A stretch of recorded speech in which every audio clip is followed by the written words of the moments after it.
texted me and said he won't be able to make it.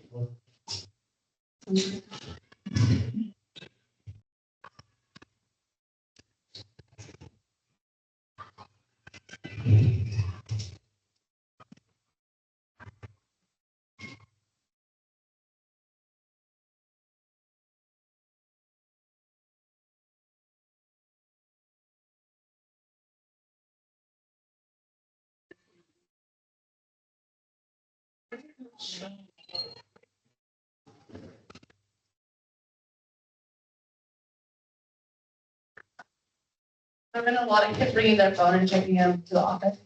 No. Like 3 or 4 days. You think that needs to be this busy or the family ground? Yeah. That's not gonna I haven't checked since that original was designed. Yeah, it hasn't been that around. Maybe thought we were gonna have to order like double storage units or something. Kids are pretty good kids. They're pretty compliant for the most part. If we can clearly articulate our expectations, you know. Hey, Joe. Don, how you doing? Pretty good. Thanks for your willingness to chop down a tree or two. No problem. Yeah, We've got I don't even know which two they are, but there's two down there on the track that Ryan's got in mind. Okay. Specifically, and. sure, look around the campus if there's any other ones while we're doing it. I'll haul whatever you want, as long as it won't hit a building. I don't have insurance to cover damage to a No, building. that's all down on the track. Yeah. There is also, I guess, a branch that's partially snapped off or whatever, that's hanging over across country Oh, we trail. gotta get rid of that. That's not It's safe. okay, Ruby, it's okay, no, we're done. honey. Wrong meeting. We're done. We're done. We're done. Thank you. Anyway, and, you know, it might not be easy to get to, I don't know, I don't know where it's at, but Let me tell you, I've done thousands of these jobs, mostly for anybody that needs help with it. And I can look at about anything and say, yeah, I'll do that. Yeah. Or I'll say, no, I ain't gonna do that. yeah, and if it is I'm not gonna do that, I got a guy in Roseburg Sure. who did some arbor work for me. Right. Just, you know, at the top of the drones, Sure. so I can see the city. Yeah.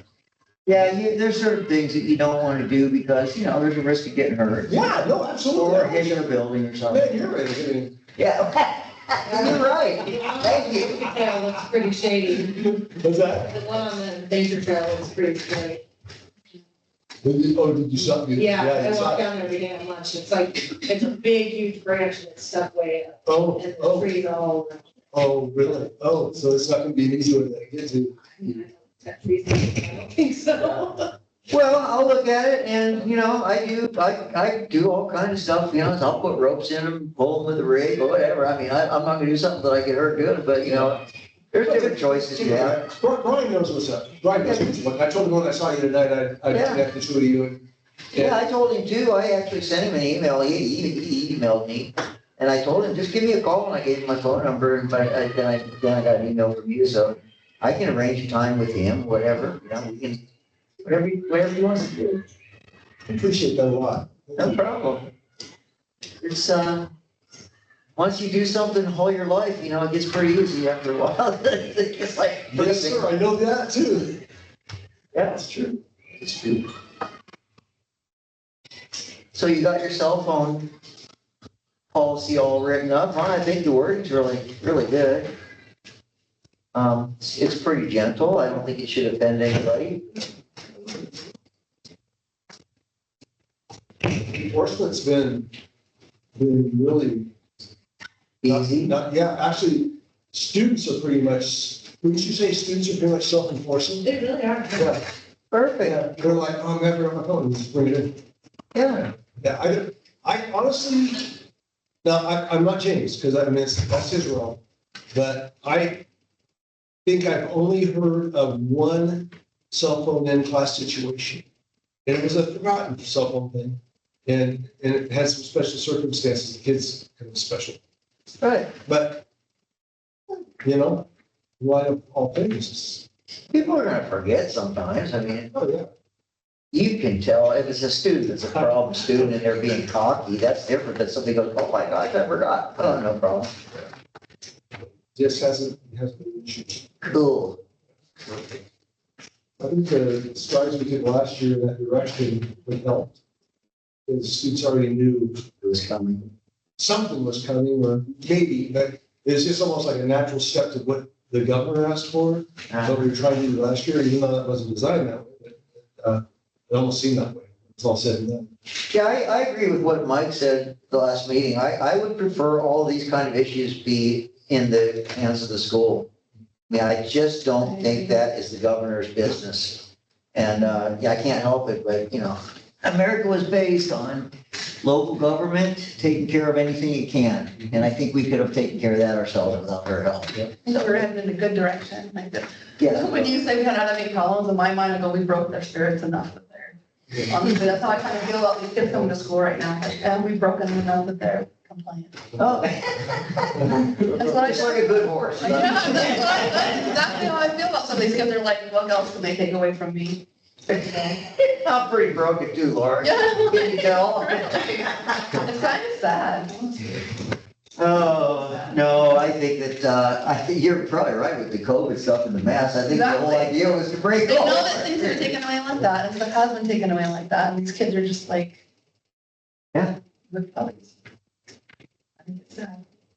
I do too. I like free spirited kids that, you know, I mean, you can't argue with a kid all the time, you know, I mean, there have to be some things that, no, this is the way it is, you're just gonna have to do this. You know, it's important that parents have that authority because it gets too insane if you don't. But at the same time, if there's a legitimate discussion to be had, I think parents ought to take the time to have it with kids that are old enough to have a discussion. There's a reason why we're doing this and here's why, and it has to go this way, you know, it's like, that's what equips them for dealing with law enforcement and stuff, you know, that they have to deal with throughout their lives.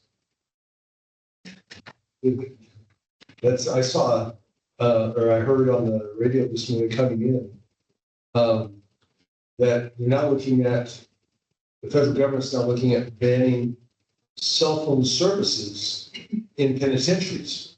Oh, I can understand that. Because they said that it's a really serious issue in penitentiaries because you've got like crime bosses who are Dealing drugs out of the drugs bed. and ordering hits from the Of course.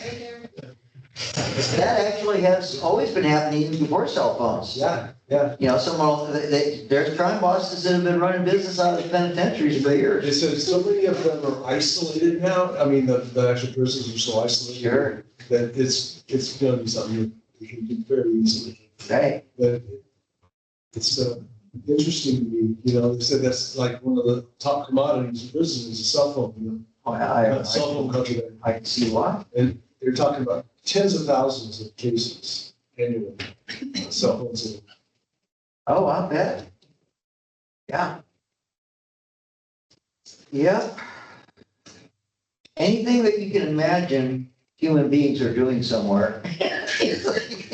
Human beings have this amazing imagination and it always goes down to how do I beat the game? Yeah. How do I beat the system? Yeah.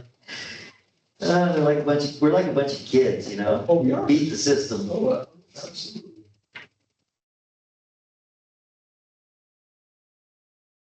Much interested in beating the system anymore. It wasn't as much fun as I thought it was gonna be. You made it. You made it. Was it raining up there? We're getting knocked out. Jason was like, who's available? And then all the computers started going off. Smoke investigation. Fun, yeah, he's on his way back.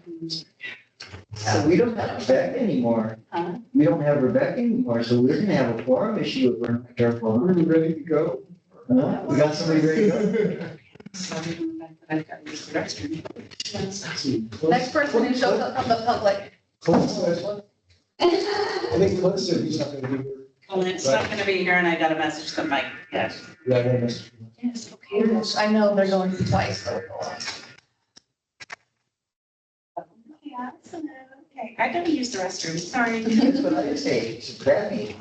Oh, how exciting. It was very good. Good. They went over to Coast. Yeah. So we're gonna brought some crab meat, it was very good, I'm enjoying it. I'll get beat. Lois called me today and she's like, I'm sick and on the couch. And I'm like, that wasn't the crowd, was it? Like, love Leonard's fine. Lois. I'm like, no. Yeah. He called to make sure that we had some crab meat too. I was like, yep, Lois, we're eating crab meat.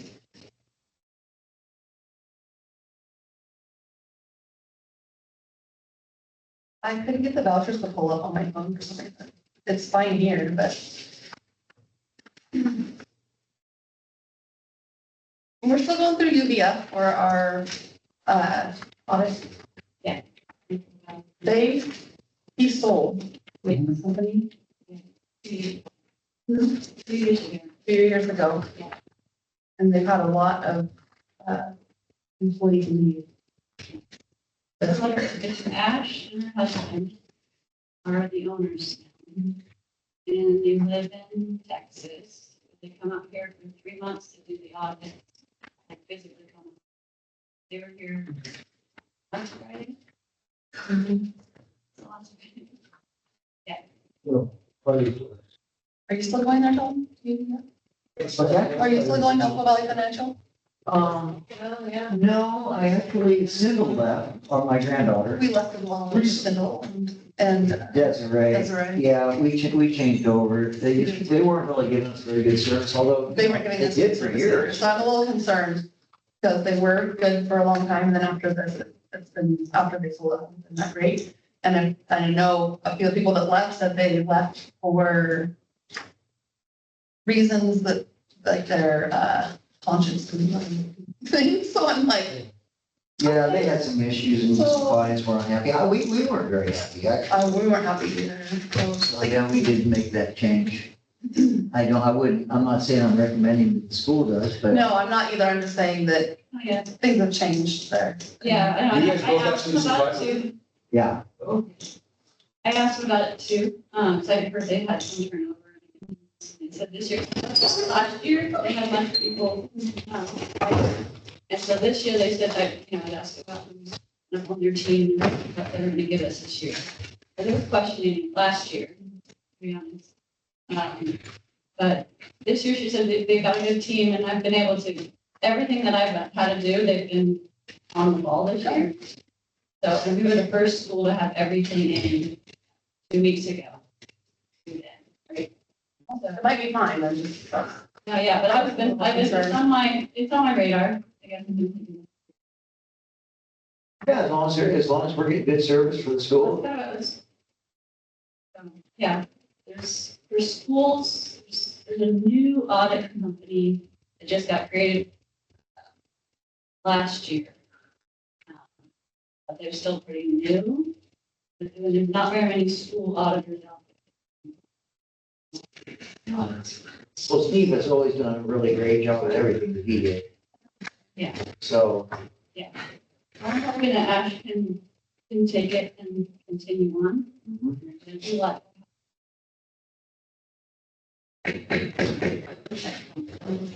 All right, get the party started. Welcome, everybody. Flag is there. Start the pledge of allegiance. I pledge allegiance to the flag of the United States of America and to the republic for which it stands, one nation, under God, indivisible, with liberty and justice for all.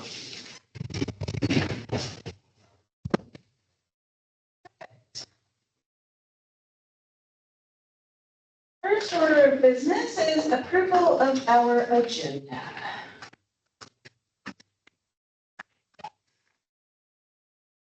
something on there where it says,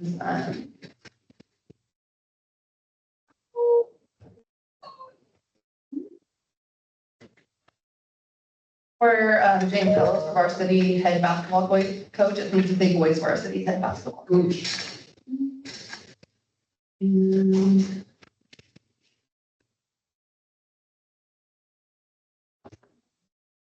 I did not have a chance to go over last month's agenda, or, minutes. I was good on my new same thing. Okay.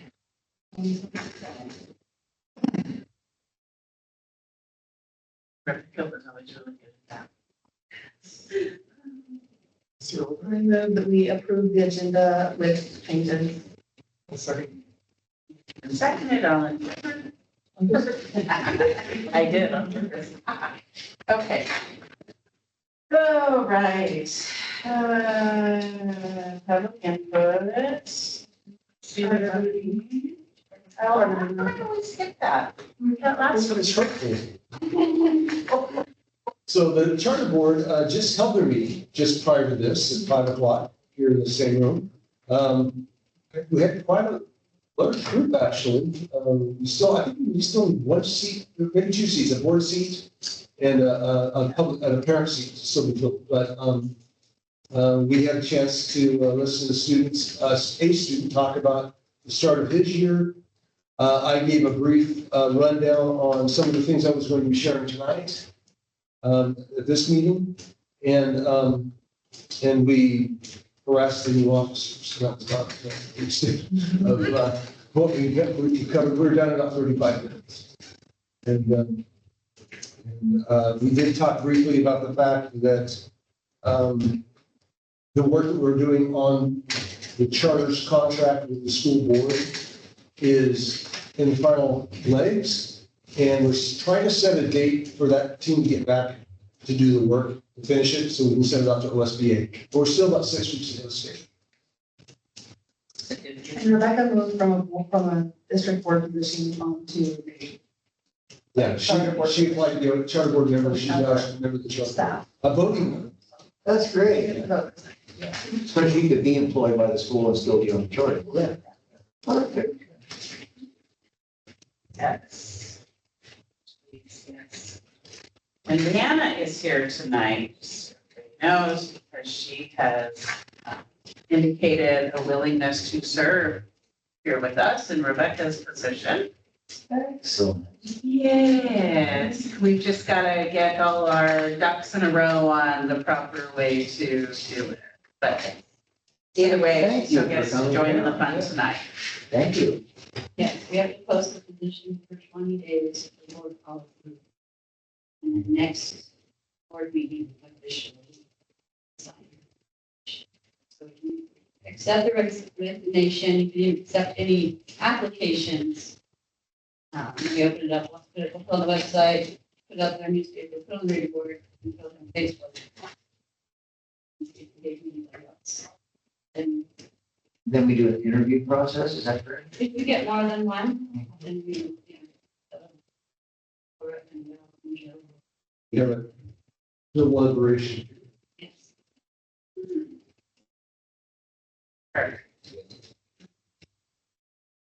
And Leah put together a little procedural. Oh, yeah. She can Yeah, share. that's- Yeah, it'll come up on, I guess, yeah. Get the resolution. So,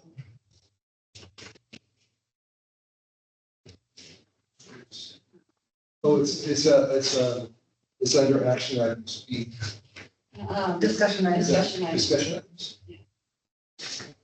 My main, if you're gonna go there next, I guess, my main question to the board policy. I've got an old one. Is that policy says you guys can appoint that this position is going to be opened up and you can have it so that it would be to the terms that Rebecca had, which was she just got term for 4 years, so the next term would end 2029. So you can create that position and open it till this fully up for the 4 years, or you can elect that, no, we want to do it for a 2-year term and come, so then May of 2027, they would have to be re-elected. So you can either choose to do a 2-year term or for this position. That's what I just need you to tell me. So I have it as a 4-year, but if you're like, no, let's just do a 2-year, then I will go reprint them. And then you just have to do a board action if you guys accept this and to move it to an action. Is that not law? Are there not laws that actually determine that? I'm just It's curious. the law is a 4-year term. Yeah. Okay. Our policy that we have offers both. Oh, And actually, it wouldn't be a bad thing to actually clean up. the policy kind of is confusing, because it's like you guys could either pick 2 years, you know, or if you want to set it back to the, Exactly. go back to a vote. Yeah, it would be 2 years. So the starting date on either one of those, would it be from the time that the person is actually brought onto the board?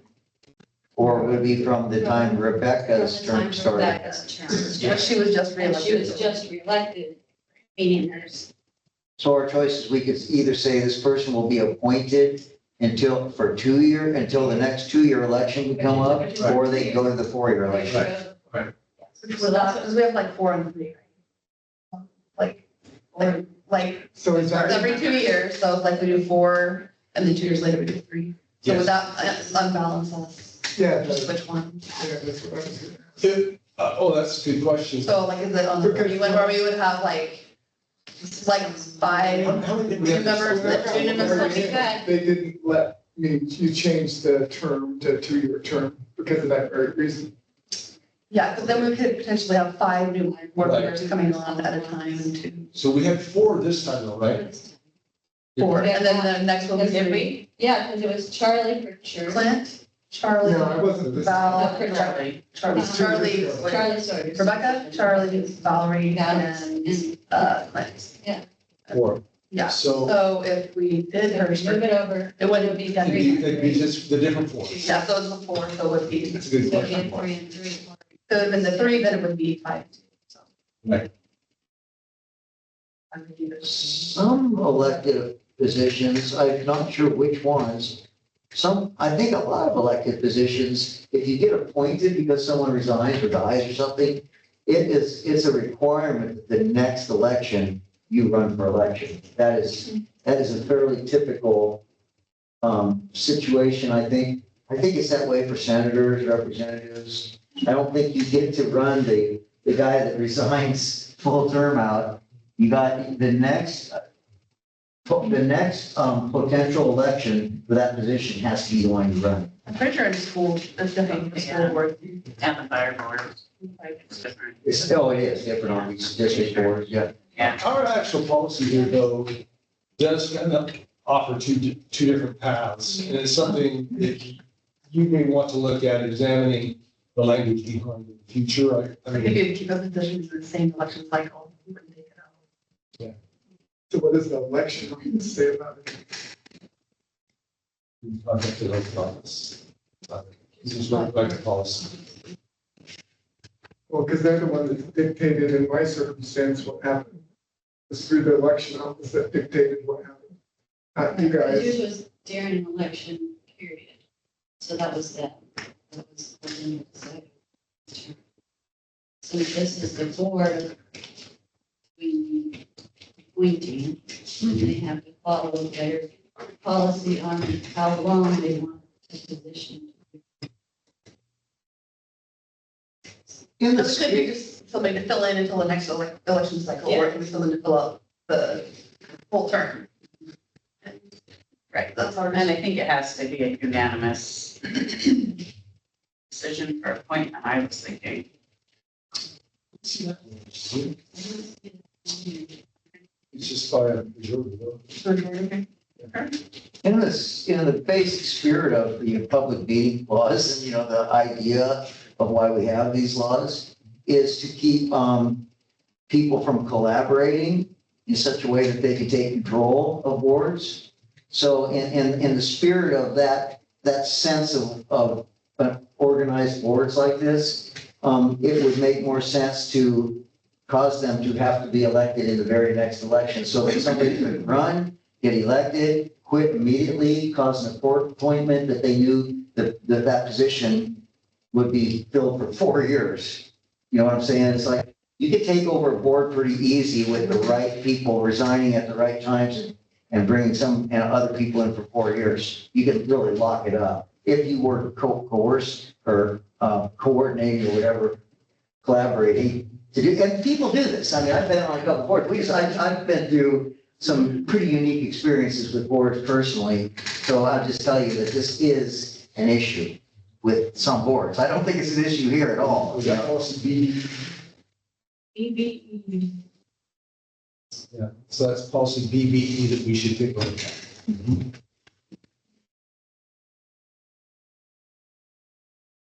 Usually it says will serve until the June 30th following the next election. But it just happens to have another sentence that says a board member so elected as my replacement will serve the remaining years of the term of office of the board member being replaced. So that's why we were like, well, it says both. In our, really, if had she resigned like, 2 years in, then yeah, so that we should fill up the rest of the time. It makes sense, but it just happens to be the fact that she just got reelected, making it kind of like you're saying, a little odd. Appoints a person for Really? 4 years. That's quite a bit of power for quite a bit of time, you know? So, That's very interesting that that's not actually statutory law, you know, that they have to run in the very next election, just to avoid this very thing about people quitting to bring somebody in for a full 4-year term. All you have to do is do that with 2 or 3 people on board, you control the board for the next 4 years. Is that how back to the community? People think like this too, you know, it's like what we were talking about earlier, like how we're like little children, how do we game the system, you know? Okay, Do we want to leave it 4 years and move it to a next item? I am good with leaving it to fill out the term. I am too, I don't think anything we've been talking about really applies to us right now. so. But there is a spirit of the law, I mean, there actually is, so we're not cheaters. Not us. No, I didn't get it. If you would, you would say it out loud. Oh, No. camera. Have the discussion. We did have this all idea, didn't we? I move that we move, and you have to make a motion, right? We move it. Okay, I move that we move item 6B to an action item. I will second it. Moved and seconded, all in favor? That's everyone, okay. And I guess I'm going backwards, so obviously Rebecca resigned. And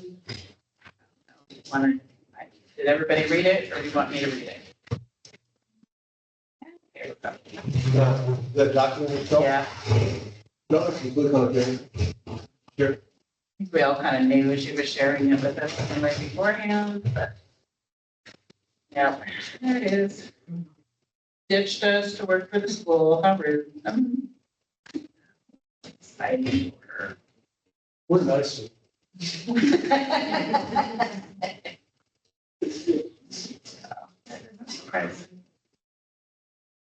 Great board member. Yeah, she was. She's also a great child worker. Oh, I'm sure she will be. She's already engaged in the whole language. for pretty long time.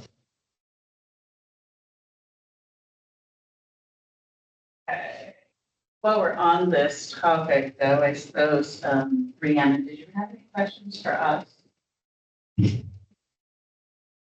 I'm sure plenty. Yes, yes, okay. And applications, what do those look like? Is it just submitting a quick little letter and? Interesting. That you're interested in. Perfect. Or they submit that to chair of the board, to the superintendent. And Oh. yes, anybody, yeah. You can give it to the office, you give it to me, Val, Just be me. it's, you know, Any copy? yeah. Yeah. Make sure it's.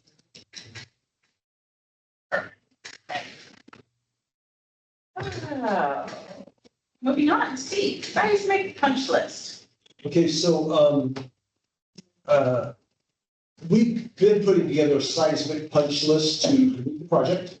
And, actually just had some communication today about that, with, the contractors. And, they've been knocking stuff down off of that list. They believe it's all gonna be done by the end of the month, which I think is wonderful to hear. Though, we've got a couple things we're a little bit apprehensive about, okay? One of them is the roofing manufacturer hasn't been here yet. And he needs to come in to put a rubber stamp on the roof and make sure it's all done correctly. I'd like to walk that at the same time because I did initially, and I know where many of those things are at that needed more examination. Charlie, you're there at that time too, we were putting this punch list together. So anyway, that needs to be done. And then the other one is, I mean, we have a list of things that needs to be knocked out. I don't have that with me. But the other big one that just surfaced for me is our gutters. And so I'm sorry, but they're crooked. All right, our downspouts. If you look at next to the seams on our siding, they're crooked. And I'm sorry, that just doesn't get it. I think that's unsatisfactory. It's new construction on there, on those items, and it should be done correctly. Yeah, no excuse. Yeah, there's no excuse for that. And so they've heard me, they know that's exactly my position. And they're, and the email we just received this afternoon says that they're working on it. So I told them an S in the gutter is not a satisfactory solution. I should put that in my email so they move it. They don't get to just Jimmy rig some silly thing. I just can't believe it.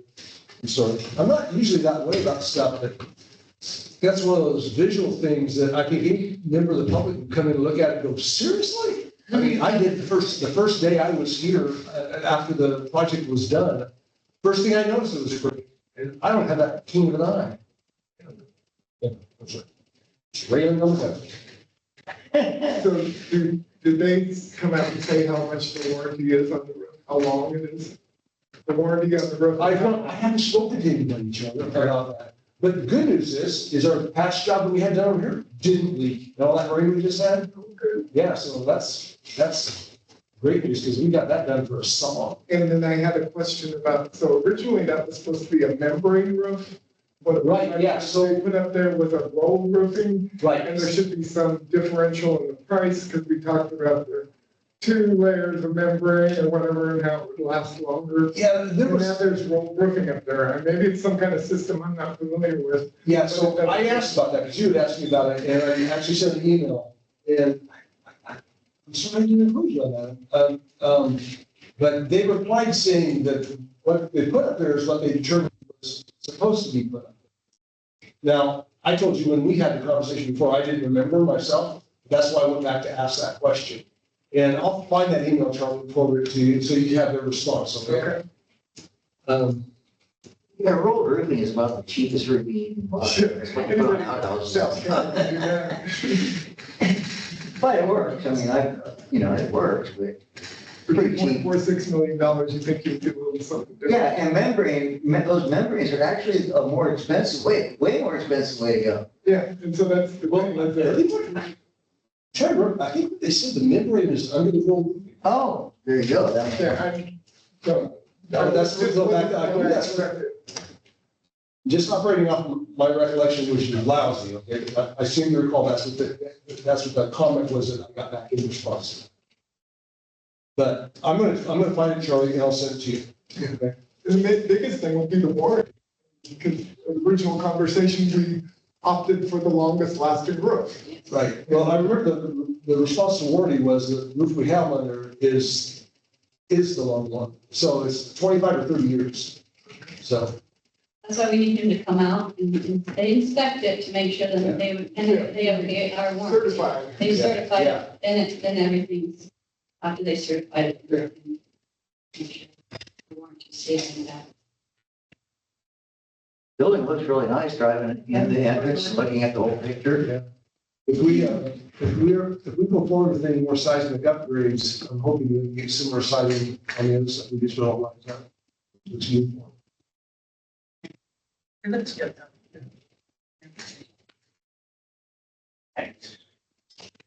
Okay. Electronic devices policy, first read. Now, did you say that the OSBA or? Yes. Included a policy as well? Yeah, in the policy package, I'm sure you've all picked up by now and have read. Right. I'm just teasing, of course. There are, man, there's at least 2, if not 3 policies in there from OSBA that are like optional, ones you can choose from, but they're not optional, they're required, okay? And then, and there's just 2 policies and 3 ARs. Okay, the ARs are how you're supposed to do it, how you're supposed to manage it, right? So, in the policy packet that, you guys can pick up whenever you're ready for it. Bring them. Are they They're ready? not bringing, I still have a question. Yeah, I'll get back to you. Okay. But of those, I think the thing I would tell you is that they offer a whole bunch more detail than ours that we have in front of you. Okay, and particularly the ARs get really down in the weeds on how we're going to manage things. And I don't endorse them, frankly, the ARs, just because we've got a system in place that is working fine. And we would have to can that to do what they're saying. So, but all that to say that what's you're examining in the policy that is in your packet is what came from Todd's, my work in writing that and in comparing it to the executive order to make sure that it aligns. So, on this policy, does anybody have any comments, concerns? Was defined in what came from her, that all personal electronic devices, not just phones. So, yeah, they define personal electronic device actually as any portable electrically powered device that Access is to internet. Yeah, That's their definition. Laptop, as long as it's not attached to the school. and that language is verbatim out of the executive. Yeah, so you can bring a laptop as long as it's not connected to the network. That- right. So And the one thing even that is if gonna they did bring a laptop, they couldn't just connect to it.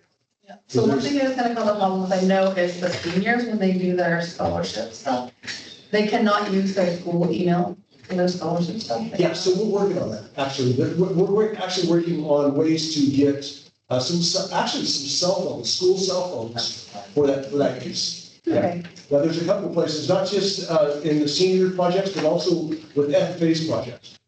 We have the same issue where the state has to have the ability to work. there's one thing in here that I have a problem, other than, So during instructional hours, does that include lunch? Yes. It does. but as for instructional time, lunchtime doesn't count as instructional time, either does between classes. The way But it's, just the way it's instructional defined, hours. the way it's That's, defined she there. said, yeah. One thing I have a problem with is, in the last bigger paragraph, that if they bring in electronic devices will be withheld pending a parent conference to ensure the property remains at home in the future. I am not for taking any kid's property like that and keeping it at the school, unless it's like a weapon or something that's a safety issue. I feel like that is a little above and beyond their scope as, like, I don't agree with the whole governor telling us to do this for one. And I don't agree with the school being able to keep it because who knows when a parent can come to a conference. And some of the times those kids are left home alone. That is their way of communicating with people. There's a lot of different things that come into that. So like if they go home and they don't have their communication and something happens, are we going to be held liable for what happened to that kid because that was their communication here? I mean, but people in their homes don't have landlines anymore. Right. So those kids go home, if they have Wi-Fi, that phone is the phone that they have to communicate with anybody, 911, anything like that. I don't agree with taking it from. They're saying May. It's in May. May, yeah, yes, but I still don't like it at all. Just my opinion, I'm okay with. Because you're saying leaving we're it gonna hold it until the parent conference. I know, but what if that happens on a Thursday and it's not Friday in service and it's over the weekend and the kid was supposed to go here and the kid was supposed to do that and they now don't have it? So the other thing I would say about this type of stuff is, first off, we had some conversation about what we actually seen for phones. It's been real minimal, actually, number one. And students have been just self-reporting. We have not had a single incident where the students have like been caught like with phone contraband or something. And we haven't had any of that. Now, we won't, but we haven't yet. And this is really trying to identify the student who is being defiant, is what this is toward. If there's something like this actually happened, we wouldn't be just waiting for the parents to call, we'd be calling parents, you know? And the idea here is to just, is to kind of make the students understand or the public understand that we don't want them, here. But it's a may, we may have to go to some extent, but, And so I didn't there's no- see anything in here about the kids doing sports. I mean, I assume they're gonna be able to take Yes. their phones with them. We met with the student body, first day of school, first day in the morning. We talked through all of that stuff with them, so they understood that, when their school day is over, they can get their phones and go. So they, I mean, a lot of our kids are on that bus for 45 minutes. Yeah. You know, I mean, I can't imagine, just all that window watching, I would say, there's some wording that I would change, the way it's worded in this. I think the way it's worded is actually okay. It actually does serve the purpose. But in the sentence on the last paragraph where it says, while student discipline for having personal electronic devices will never result in a disciplinary action, results in loss of instructional time. I'm a writer, so I'm kind of picky about how words are put together. Sure. So I would probably say, well, the school discipline policy, because it's really not, where it says, well, student discipline, Oh, okay. it's the school's discipline, it's our discipline, it's being applied to the students, certainly. Right. So that's a nitpicky thing, but I'm a nitpicky person. I'm kind of like you with gutters. Some wording just bothers me. So it's like, I would say, while the school discipline policy for a non-exempt student having a personal electronic device will never result in blah, blah, blah. I would just change the wording a little bit just to clarify it. But like I said, I recommend you recommend that, I mean, that's. I don't know if you guys even care. If you don't, it doesn't bother me. No, it makes more sense to me, I just said it, than all student discipline.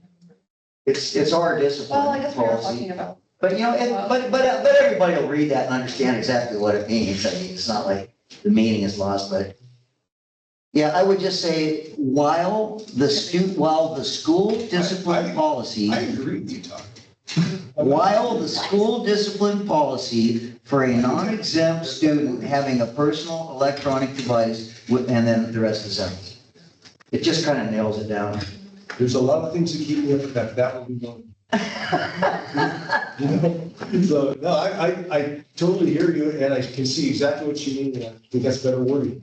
Yeah, That's my opinion. I just always, if we have a chance to improve something, we might want to. In the third paragraph, I do not like the word expected. Students are expected to leave them at home. I would say highly encouraged because of our student athletes, our student drivers.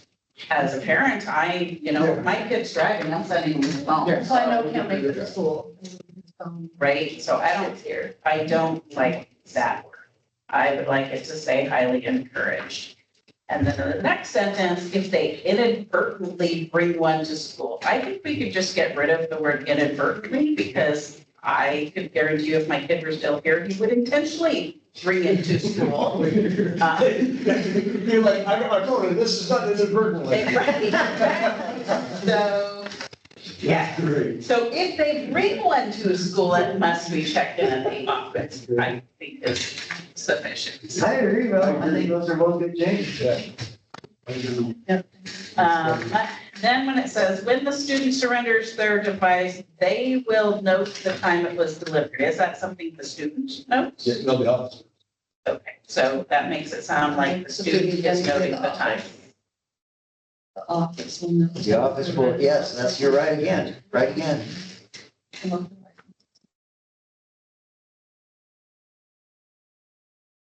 They used to be like the students' ordinance.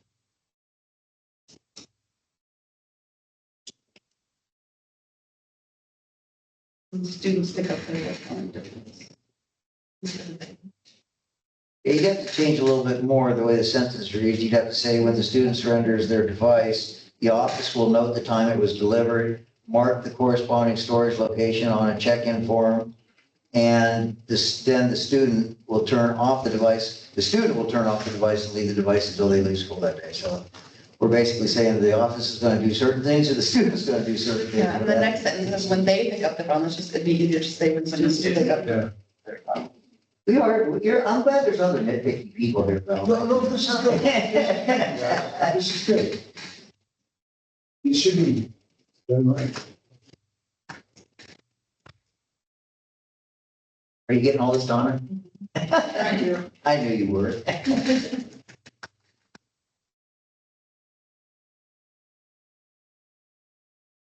It looks like we have a choice to make. That was so nice of you guys to give us a choice at the bottom. Bills can be filed. We have some brackets? We have some brackets. You like that? Yeah, it's like you guys learned something from the other folks. So, I bet there will be a few appeals filed. There will be some parents who do not like this policy. I don't like this. does Joe have a preference as the superintendent? If he wants to. The difference between the choices is the superintendent can be capricious in determining whatever's going on. The other one, you have to follow different steps, you know. Make the parent work a little harder to appeal it. I think so. Honestly, I think when it's the superintendent, you have a conversation a lot easier than you can through procedures.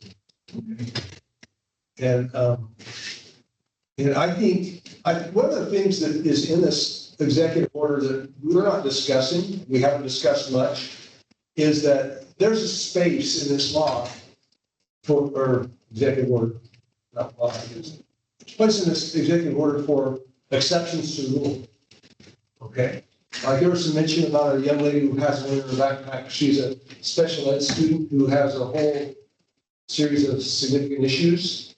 And so, so that's actually written in the executive order originally, was looking at special ed student needs specifically and how that might play into some of this. But the point I wanted to make is that whatever the cause for their appeal, I think that the people should be able to appeal and say, hey, you know, are you aware? You know, this is why we need to consider this. And it may be something that hadn't been considered yet. And I think that that's a good thing to have. Yes, we could do it, you know, black and white through KL-AR1, or you can just like pick up the phone and call Joe and we can talk about it. Okay. And so long as it's not because, you know. At which point Joe may say, good point, you should file the complaint. And we can, there's ways it can be done. It doesn't have to, it's not hard as that. You know, something that if I was a parent that I would bring up, if I was going to bring a discussion forth, I would say, what if my kid that had a cell phone was hiding in a closet when you had a shooter outside and was actually able to contact the police and tell them how many guns the guy had? You know, what if that was an advantage to a life-threatening situation that student could have actually made contact with the outside world? That to me is probably the biggest, most significant liability issue here, that we've taken away that ability for a student in a drastic situation to contact the outside world. I mean, that, I don't really think, I can't really think of anything else that would bother me other than that one. That's like the one thing that would bother me. Does every classroom have a phone? Yes. The gym does not have a phone, unless it's in an office that a kid can't get to through a locked door. Teachers have those. So. Teacher could be dead on the floor. You know, it's like, this happens. I mean, this is actually something we're seeing happening in real I time. You know? understand that. I mean, let's talk about casualties. Yeah. Yeah. So this is just first read. I want to go home and wordsmith a little bit, but I do not like it even saying we may take their electronic device and hold it until a parent conference. So people can maybe like, so far I have, we still have detention, correct? Yeah. So I would just write like quickly put down, if a student shows a pattern of bringing their personal electronic device to school, their phone will be confiscated until the end of the school day, and disciplinary action may be taken in the form of detention and comma, whatever else you would think of, whatever, but I really don't like it being in there, even May, that we would take it until a parent-teacher conference.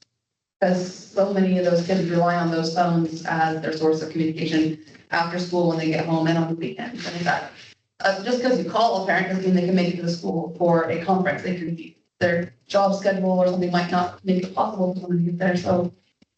I know that probably wouldn't happen, but just having it in there, it just I kind don't of. think the parent has to necessarily be present for the conference either, the teleconference. Be a phone call. Oh, the conference could be a phone call. That doesn't have to be the person's to- Could be a phone call, but then if it's on the weekend, your kids will get their phones on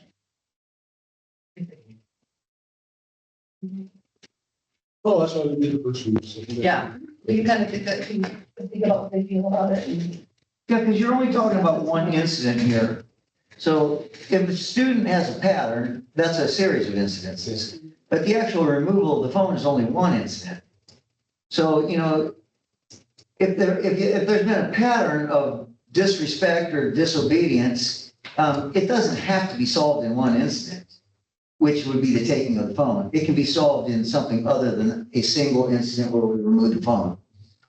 So to Laura's point, I think that that would be something to consider, that we don't necessarily have to take the phone to get this job done, as far as dealing with the parent and letting them know this is now a problem. I can just see it if we actually did resort to this being a big problem, like with some people, like a big problem. And I mean, But we're also talking about kids. To me, it's not just bringing it to school. I mean, obviously, kids are bringing their phones to school.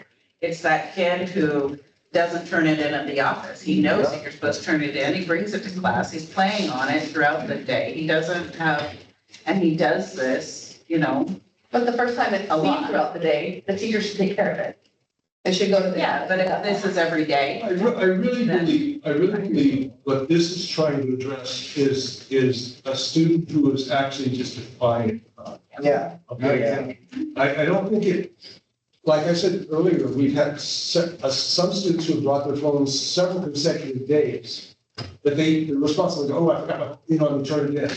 So they're trying to. Right. To do this, and that's really, kids are learning, right? So we're not, oh yeah, it's the third time, it's not like that at all. It's really more about, Valerie, you can't have your phone out taking pictures in the locker room, okay? You need to, no. You need to, so it's about defiance in the practice or something about the phone. And Valerie had a history of doing that, okay? And then that's a concern. So they're allowed to use them on the bus. Yes, Okay, so again, the expectation. coming to school and going home from school. Okay, so that kind of defeats the purpose of telling them to leave it at home. Yeah, Really, that's why I put in there, Yeah. our expectation, we prefer that they leave it home so they don't have to Yeah, come back to that or overcome that. It gets, But they're not supposed to have them with them during the day. Right. On them. right. We only have 4 Right. phones being checked in the office, and we have how many kids on the bus with phones? I don't know, but they're not supposed to have them go home. It's just- Most of them are no backpacks. Yes, that's what happened. So no locker. and I'm good with that. The phone's turned off in the backpack. You never had a problem, you don't see kids with their Yeah. faces in the locker.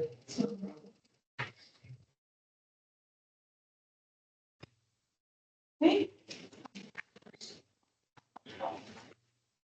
It's really cruel to put like these that are touchscreens and then go back to the ones that aren't.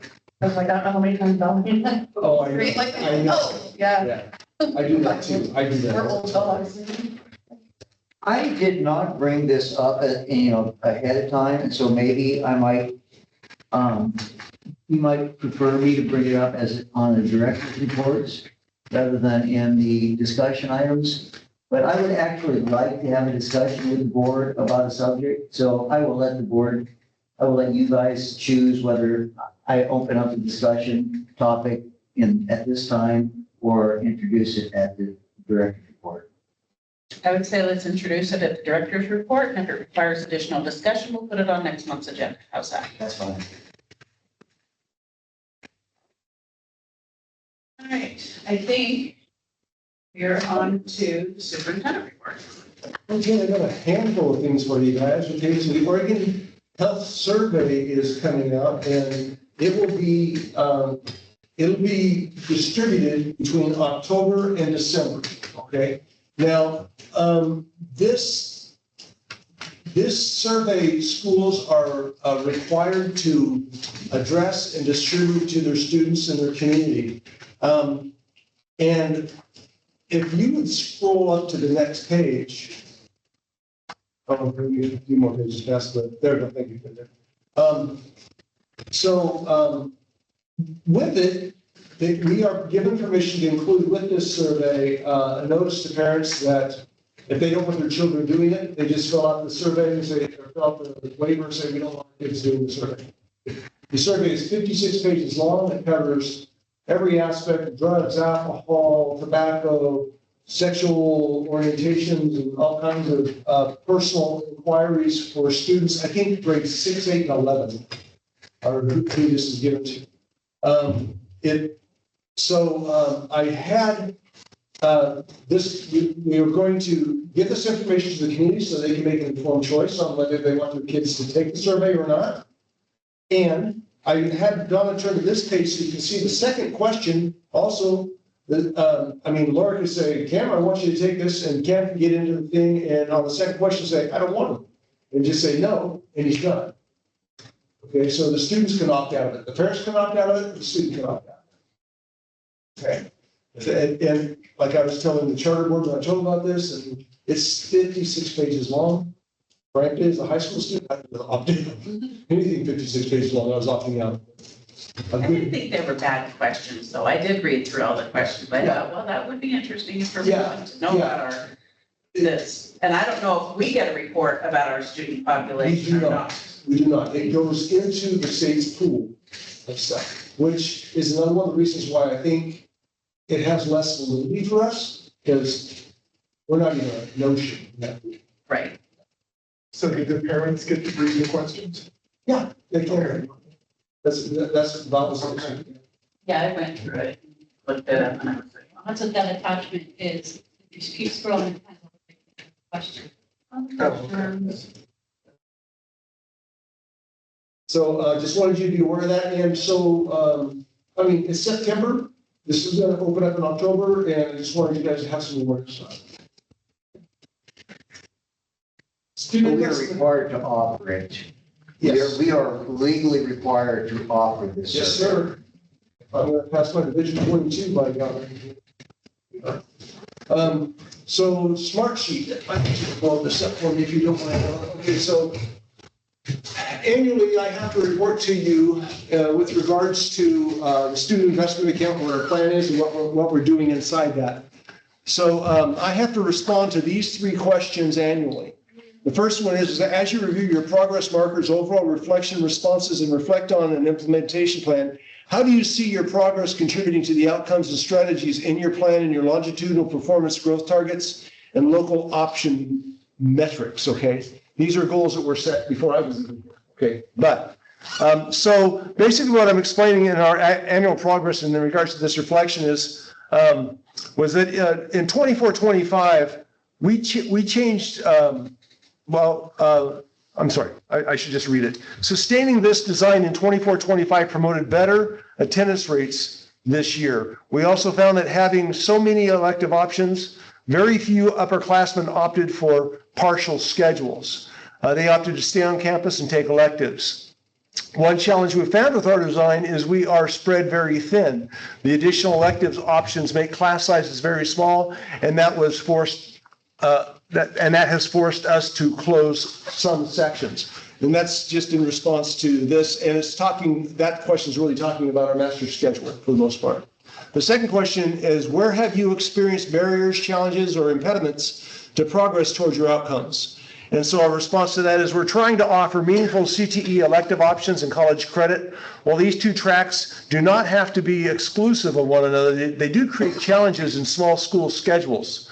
The end results have been some elective sections of 2 to 5 students. In some cases, we've had to even drop courses. We have launched a publicity campaign to attract more more out-of-district transfers and have seen our starting enrollment reach a record high.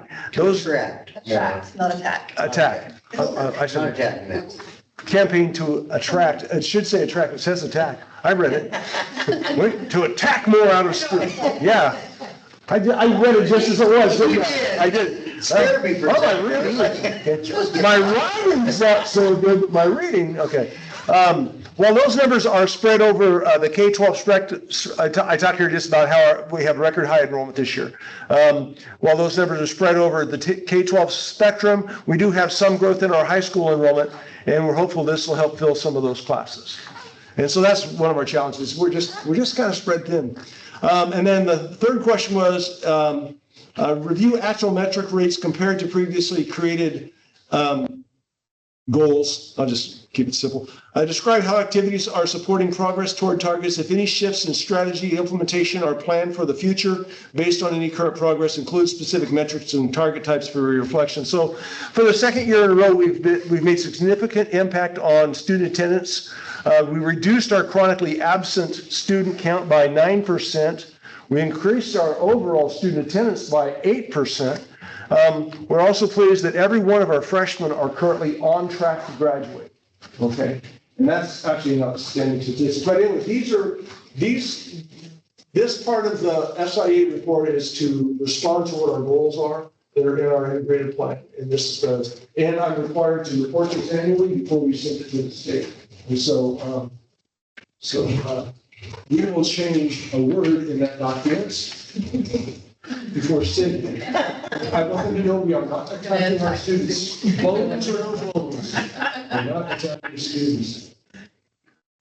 Sorry about that. Okay, 24-25 at a glance reports. Some of this stuff just reiterates what I just shared. To blow that up a little bit. So this is a report that goes out to the community, and I just wanted you guys to note a couple of things here. Class size. I just talked about class size and how some of them just get so small. Our average class size is 11.5. That sounds ridiculous until you start considering the fact that we've got one student in a math 105 at UCC.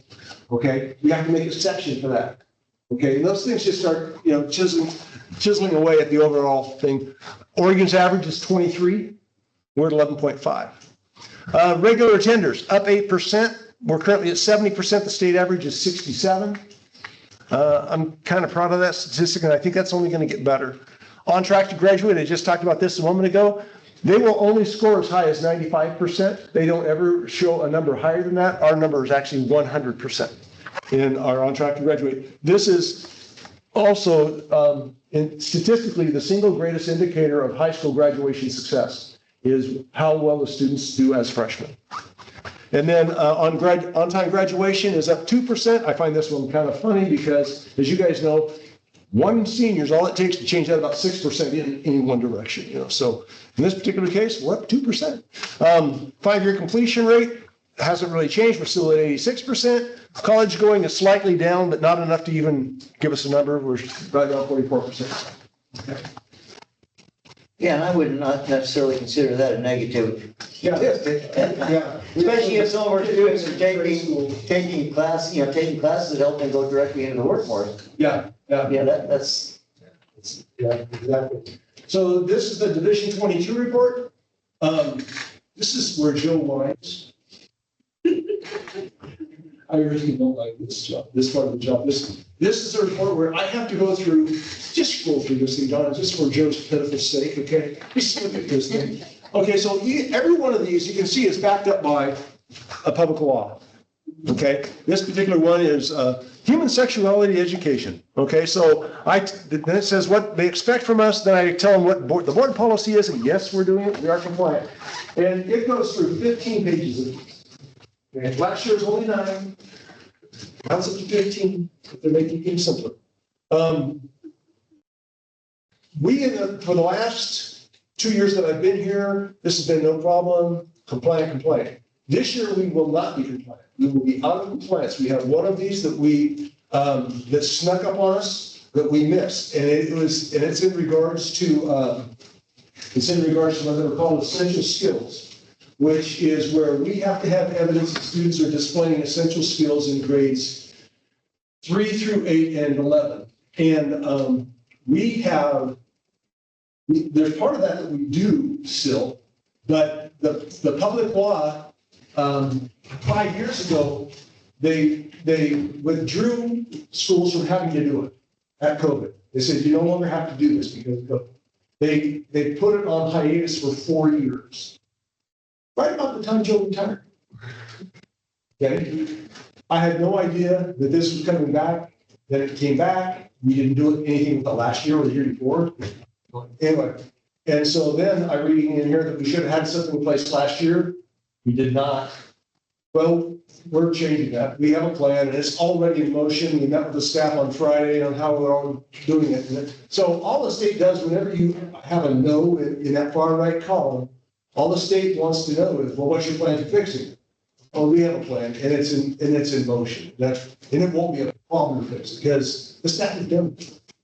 And it's not like we haven't had an expectation for essential skills being Yeah. completed. It's just maybe we haven't been tracking and logging like they want. Oh, and it's, it's to the detail that they want. But, yeah, so anyway, I'm a bit disappointed to report that because I really do like being in compliance. Okay, that's, I like following the rules and code. That was kind of a bummer to find out. Frankly, it irks me that they didn't have our last year's and say, don't forget next year. No, okay, it's my editorial. Okay, so we have the weight room coming into service very soon for the public. This is something that we wanted to do in the seismic upgrade. And part of that is making sure that we cover ourselves to some degree of liability. So I crafted this liability waiver that I thought we could use with any of the public who wanted to use the weight room. And so then after my initial draft, I sent it off to our attorneys. And so they all had a chance to look at it. I mean, everybody has had a chance to look at this. Our attorneys looked at it, Pace has looked at it, Zalesky's Insurance has looked at it. And I've updated it to make sure that all of them are happy with the edits in it. They liked the simplicity of it, so they didn't go into a lot of crazy detail. And what it basically does is it's a way for a community member to say, I recognize that that the school doesn't hold liability, even though the school does hold liability. Okay. It's our way of telling them or having an agreement with them that they hold liability. Anyway, I wanted to share it with you because in Joe's mind, when this seismic project is going to be done in the very next few weeks, we're going to be advertising to the community that this is going to be available to them, and it's got parameters on there how to use it. And we're going to start seeing how it's managed. One of the best parts of this is there's a camera in there. So if anything goes wrong, we'll know who and how and why. We're looking at ways of managing this gymnasium facility portion here. Our evening custodial crew has already begun addressing the lobby, the gym doors to the lobby, closing them every night. And we're initially going to begin by trying to cordon off that area so people can come out and weight room and use the restrooms if they need to. Okay, I mean, it seems reasonable, right? So long as they don't do something stupid in the lobby or run over, things get out of control. So the other alternative would be to maybe, if there's a problem with that, then what we have considered is actually, I've been talking about this here. She doesn't want to spend money, we're talking about it. But one alternative we could do is actually put a wall and a door right there at the end of that hallway, the restroom hallway that gets to the lobby, right there.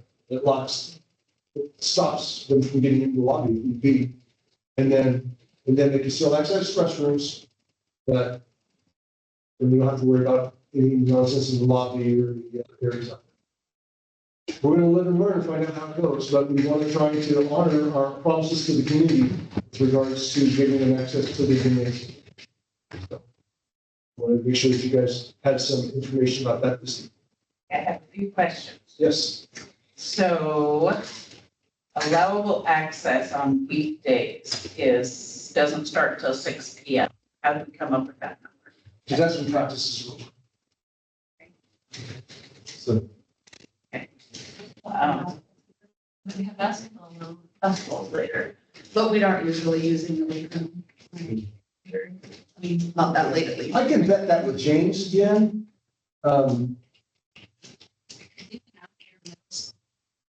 Games done at 7, then the girls come and practice. Practice after something. Games. It's in just a night. Yeah. I mean, there's gonna be some times where people, public are in there. My attempt is to try not to have any crossover. Yeah, I but don't want the students. in- Yeah. I'll go back to work on that with James. Is there gonna be a fee if they lose a card or a deposit for receiving the card? Because I don't know what it costs to get said cards. That's a good question. I don't know the answer to that yet. I don't think they installed it yet. I haven't really checked today. I know we've talked about doing, when they check it out, they having to pay a deposit down. And then they send a waiver at the same time. We're discussing. Did you have a question? I hadn't established any. So personally, I'm all about the deposit, but not so much about the fee. Mostly because I've tried intentionally not charge the public for English. Okay, and maybe I'm Pollyanna about that. That's just kind of my whole notion about community centeredness. Now, deposit for a card, is a spending, I haven't had Yeah, it. it's not how much it costs. Yeah, no, so I'm about that, but I struggle with the fee. My only fee, I mean, the fee to me is, I mean, if they lose their Oh, card, okay, then sure. we have to replace it. Right, yeah, that should not be our Like that. expense. So, exactly. That was I'm- my I'm- fee. Yeah, I'm down with that, yeah. Yeah. Okay. Okay. I think we're talking the same language, different words. Okay, did we want any kind of a blurb in here about, they're here to use the weight room, they're not allowed to like loiter on campus or wander around? Is that appropriately? Is that right? And be dressed appropriately. I mean, some things aren't illegal. Like how do you dress like? Also, here's the. I'm just thinking. Yeah, I don't really want to watch the video that much. I know.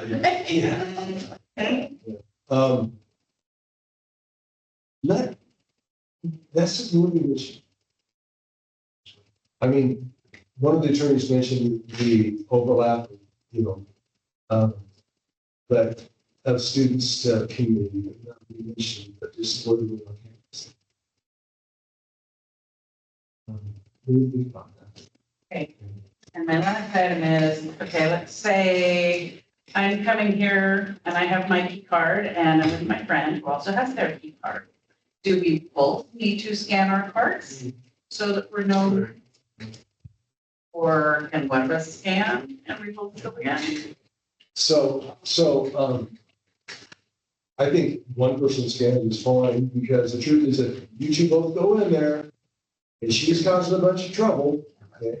She's a troublemaker, a history of it, but she dressed nice. But the truth is that if there's any problem, go back to the video. Okay? And if she's coming in on your card, and we don't know who she is, we're calling you, saying, you need to tell us who was with you because she was misbehaving. She was dressed nicely, but misbehaving. Anyway, and then it's one of those live and see things, right? There's gonna be some discovery in how the community really does manage it. How many people are interested in it? We just don't know those things. So. I didn't know if there were reports we were gonna be able to pull by I think so. I think there are going to It be was some, important to us to have everybody who's coming to scan it. yeah, I think, I believe we can pull reports in regards to the card usage, yes. And it'll also give us some detail about the times and stuff. So that's our intent for actually having that instead of the key lock. I actually last week found that they were going to put a bolt lock in it, and I said, I don't even want one. Because I don't want that to be a way to circumvent. Okay. Which I know would happen. You might want to say something like these privileges may be revoked at the discretion But of, it's just something Yeah. near the end The of weight room it. is not, that's interesting. you may say something, you may want to say something like, the use of the weight room limits your access to the campus to the weight room rather than wandering around the campus. And this privilege can't be revoked at the discretion of the superintendent, you know, I mean, we can take this away from you. I mean, it's because we're offering it, doesn't mean we can't take it. And we don't expect you to sue us because we told you you can't come to our weight room anymore because you were wandering around the campus drinking beer. You know, you're not allowed to do that. So because who knows, somebody could say, well, why are you taking my right away? You're prejudicing against me, you know? So when you say wandering around the campus, what do you mean? On the outside of the building or the inside? People wander around this building all the time.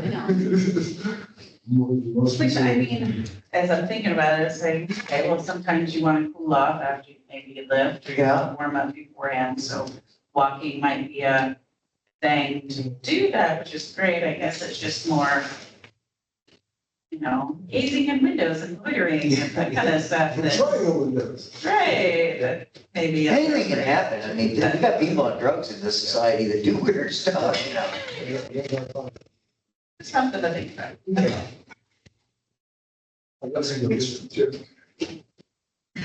My grandkids object. We go up here from time to time. Use the facilities, the playground equipment. oh, I like seeing the community on here using I do stuff too. as much as possible. Yeah, what's I that? like seeing the community using stuff here yeah. as much as possible. As long as they're As long as using you're it right. behaving. I like Yes. it. And welcome.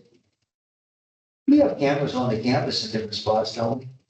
Yeah, Is most of the campus under the watchful eye of cameras? most of the campus? Uh-huh. No, No, our campus is far too big to be most. yeah, well, that's, Around the some facilities are. Yeah, around the building. I mean, nothing down on the baseball field. No, I meant, yeah, around the buildings. One of which is reattached upside down. It's on the punch list. Okay, and then the last item I have in my report is an update on the first meeting of the district equity committee. We had a meeting before last. The committee is comprised of 3 people currently. The 3 people are Erin Payne, our behavioral specialist, Kathy Knapp, and myself. I asked those 2 gals to join the committee for very specific reasons. Kathy Knapp, because she's our Title IX compliance officer anyway. She just is a logical person to be there in many regards of equity. And then Erin Payne, because she works with students on a very personal, private level, where she commonly hears things that administration never does. She hears things first commonly. And so I wanted her in there in case she saw or heard that there were inequities that were surfacing. We met about a half an hour and we talked about how we were going to manage our meetings and how frequently we'd be meeting. Initially, we're going to meet monthly until we find out if that's frequently enough or too frequently or whatever the case might be. Our meeting did not last a half hour because we didn't have that much to talk about. We looked at each other while we wanted to talk. I also shared that we've been soliciting the community on our website now for almost a month. It's been on there for people who are interested in doing it. They can fill out a very short application, answer a few questions. It comes to me, and then I review to see if they have an alternative perspective as we need to be on that board, that group or not. I haven't had a candidate apply. Have you had any phone calls from the community? I've not had a phone call. I did. I had a few from the newsletter that you put out. Okay, and I've heard through the grapevine like that. I've heard through like two other grapevines actually, that there's been some interest or curiosity about it, but nobody's filled out an application. I haven't had anybody interested in if there was some concern as to Oh, why. I understand, We're yeah. doing it and Oh. and stuff, but there, after we talked to them, while their mind was at ease. Realized that we're. Concerned about a little wokeism, you know? Yeah. Yeah, I got you, I got you, entirely. So, this cat's being skinned about a half dozen different ways throughout the county. You know, and I personally like the approach we're taking. I'm really glad the public law changed here a couple months ago to make it the way that it is, so we can do this rather than the way it was originally worded. You can consider this, and this can go in the minutes, but you can consider this your first annual report. Then the only way that I'll come back to you is if some issue surfaces. And if an issue does surface, I will share that in our monthly meetings that we have in between. Every month we meet to discuss the agenda, and then you will help me determine if it's something that the board needs to be bothered with or not. And that concludes my report. Thank you. All right. Consent agenda item. We have the approval of the minutes from August 11th. I reviewed them. I didn't see anything. Did anybody else review them?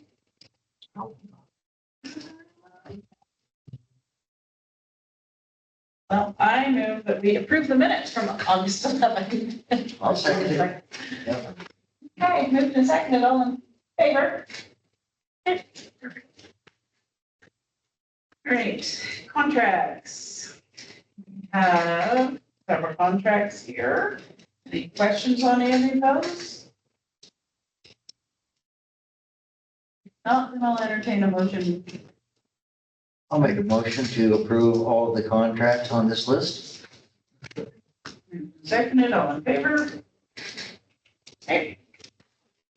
Employment of licensed classified or coaching personnel. If I could just say one thing here. If you should approve this list, we will be fully staffed. How's that? Anybody have any questions on any of those? Are we on D or C? There is no. Oh, on B. D, Okay. D as in dog. Okay. D, there is no C. Okay. I got a C on mine. So it was neither, there's nothing under that, no. Oh, I see what you're saying. Okay, I move that we accept the implementation of. Moved. Seconded, all in favor? Okay. Great, moving on to number 9, the monthly financial report. Ms. Lydia. Okay. So first up is the revenue and expenditure report. There is not much new. We're still, this September will be our first payroll for all teachers in EA. Our expenses are still very much similar to last year at this time compared to us. One of the changes with the revenue is with some of the laws that are being passed. I've been kind of hearing about maybe our property taxes, we won't be receiving as much. I just don't know how big of a hit that's going to be for our district. It all depends. So I kind of, I put that in the report to kind of cover it a little bit less than we had budgeted for. Just the intent so we can kind of keep track and maybe sure. We are still in budget for both of our revenue and our expenditures for general fund. Then you go down to capital improvement. We've got some revenue in there. We have no expenses from this month, from August, but we will be having a few in there for September. And then our seismic fund, we are slowly going to start to. Donna, can you scroll to see this? Can I ask what the capital improvements? Yeah, pre-K, let's see, we just finished up with pre-K, Ani. And our kitchen, we had to do a electrical upgrade for the kitchen for the new appliances that we got. Came out of our factory. And then, side note, we're going to be finishing out those invoices. We're still waiting on our last 2 invoices. And I'm going to pay them until we like everything. We can close that out. Done. To that point, I would put an exclamation point on that comment. Me and I talked about this today. I fully intend for our entire punch list to be done before we pay them. And I've said that to them already before. And to reiterate it back with them, the next time that we discuss it, I will simply ask if an extension is necessary. Because I'm not going to sign up on it with the belief that the work will be done later.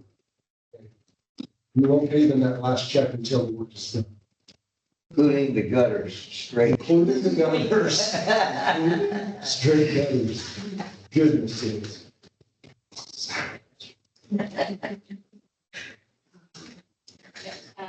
guess curriculum funds changed from last month. We purchased a few curriculum and for the elementary and math, and the last one I just got recently was for English. And that one wasn't very much, it was just for a few more books. Our first review, reserve stays the same. Unemployment, we have not gotten our invoice yet for unemployment for this quarter. And our cafeteria fund, I added that on there this time. Track. To understand how much we spend with cafeteria. And it's interesting to see how much comes in and out.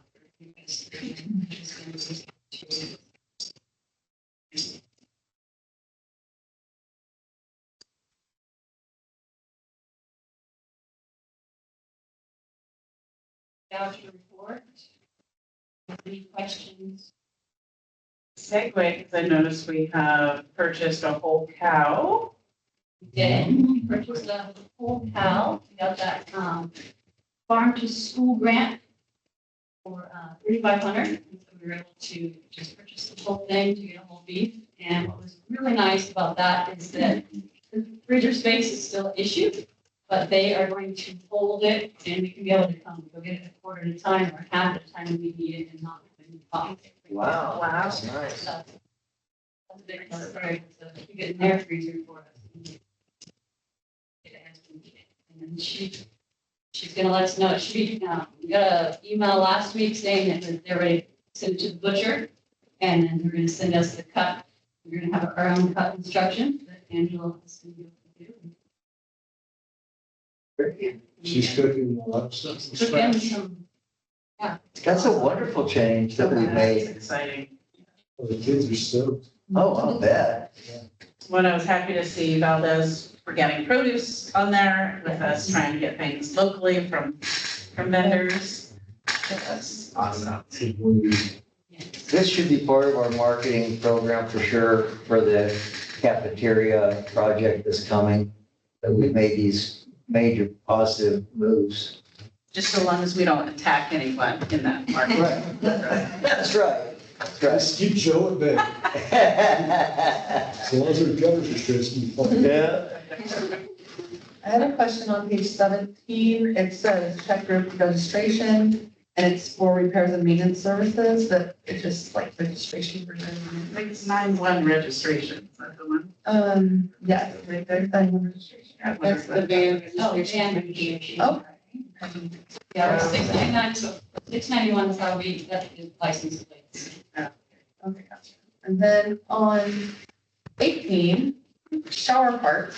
They might. Really? Back to shower parts again. Is that the curtains? Was that new shower heads? Shower heads, we're gonna do the boys, I believe the boys, lockers first, and then next year we're gonna do the girls.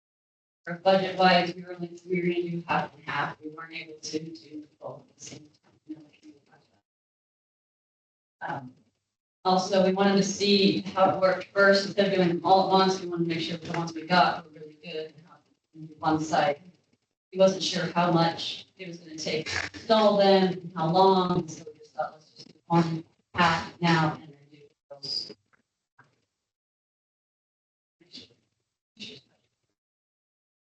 And before those, I saw we had an ag glass replacement. I was just curious if something happened. There was an incident last spring where a student hit the glass that's between the ag room and the computer lab, and it broke. And so that was that replacement. It's really, it's the wire mesh glass, it's really expensive. Like the last week of It school. might have been the last 2 days, yeah, they were really right at the beginning of the school.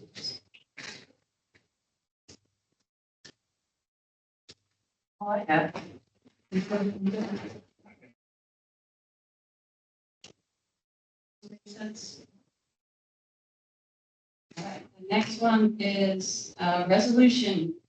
So I need to update our resolution from the budget. So we were able to look, so when we look through You the know that a little bit more. When you send the budget to the state, they look over and they take all of instruction, and that's the cost of how much it costs to literally instruct our students. So that's teachers and everything, and just instruction. And then you've got support services, which is everybody who supports the school. So that is gonna be your office staff, your business services, anybody that helps the school. So it's not just instruction. So when you go to put in your appropriations, they want you to tell you how much you're gonna spend on just instruction and how much you're gonna spend on support services. And then, so when we put in our resolution, I put 32,820 in support services when we were supposed to put it in instruction. So once they got our budget, and we did a number, oh, yes. So like I said, just update your resolution, have the board sign off on it, and we're good to go. So none of the other, our budget doesn't change, it's just in your appropriations, that's where they're in the charge. Love that. There it goes. And there it goes. Any questions on that? So do you need a vote? Do we need a vote on that? Yes, and I have, it'll be, it's down in your action.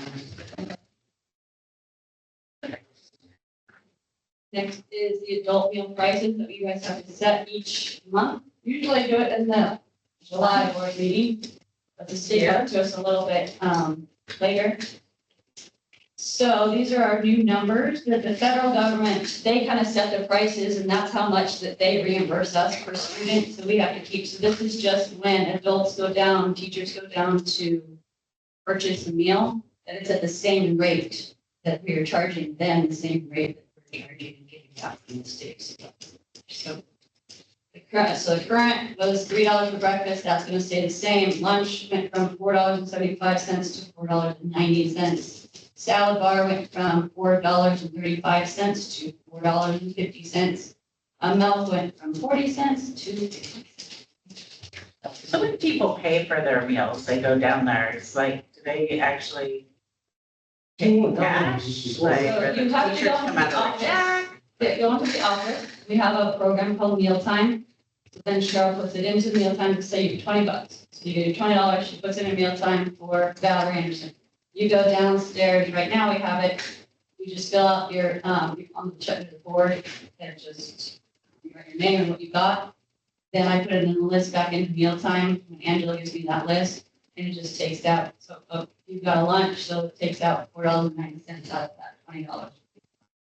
You just have a balance. And Cheryl, if you go over it, then she goes, hey, you've gone over your balance, and you come, the teacher's got back and say, $20 on my account. And usually if the parents go down, they just come in and say, I want a lunch, and they just pay for one lunch right there. And they go down.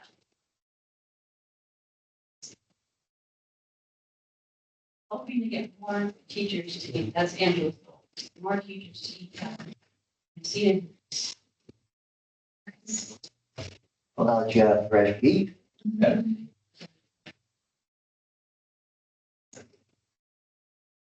Okay, Yes, audit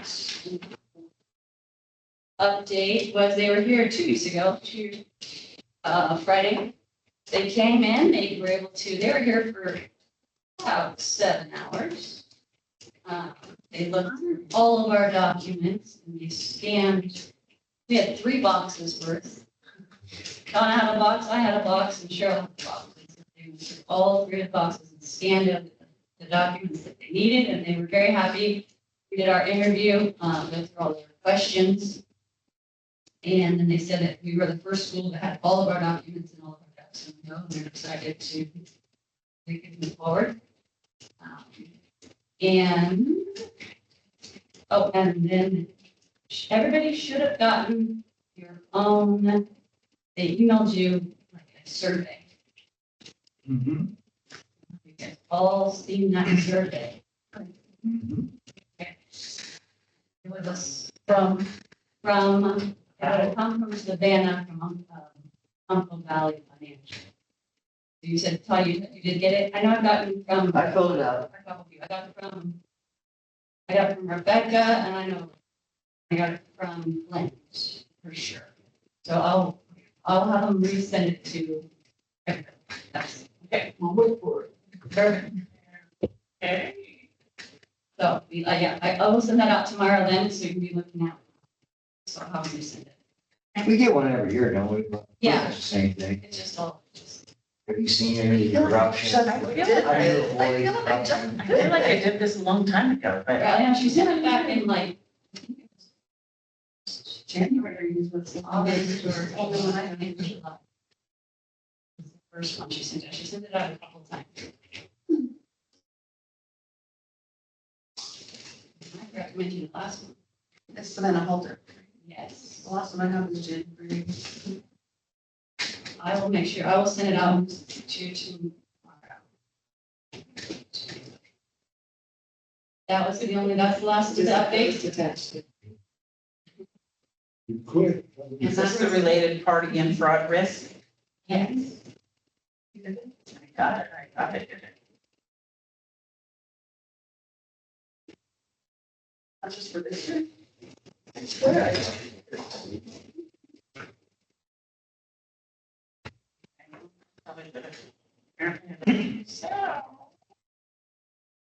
I do it? I haven't seen yours yet. Well, I don't see them, but she usually just tells me who hasn't. Oh, very good. The last. Oh, okay. I got one in.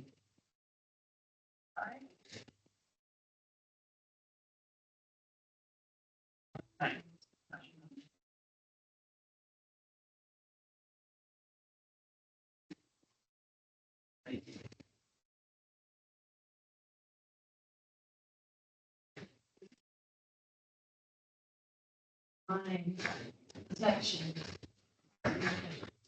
Perfect, thank you. Enrollment report, how are we looking? Well, so, I last reported that we were at 246 this summer as we were registering. And we're always going to have a little bit of movement, right? We actually have 243 enrolled, the 246. And I was actually really pleased to see that many stuck. Okay, I really expected, you always get somebody who wants to be with their friend and going back home, all that. But anyway, so we're at 243. The largest starting enrollment number we've ever had. Wow. And attendance has been great. So right now, nothing much more to report.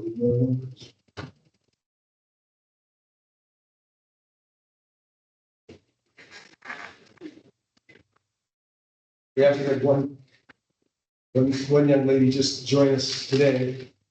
That's why it's 243. Anyway, and her brother wasn't actually permitted to come back. She didn't think she was permitted to come back until she actually called and inquired. Can I come back? Yeah, you want to come back. Your brother? Anyway, and he was on a contract for his behavior and his attendance. He failed that contract. He's out of district student. So, and he, that's no surprises if I.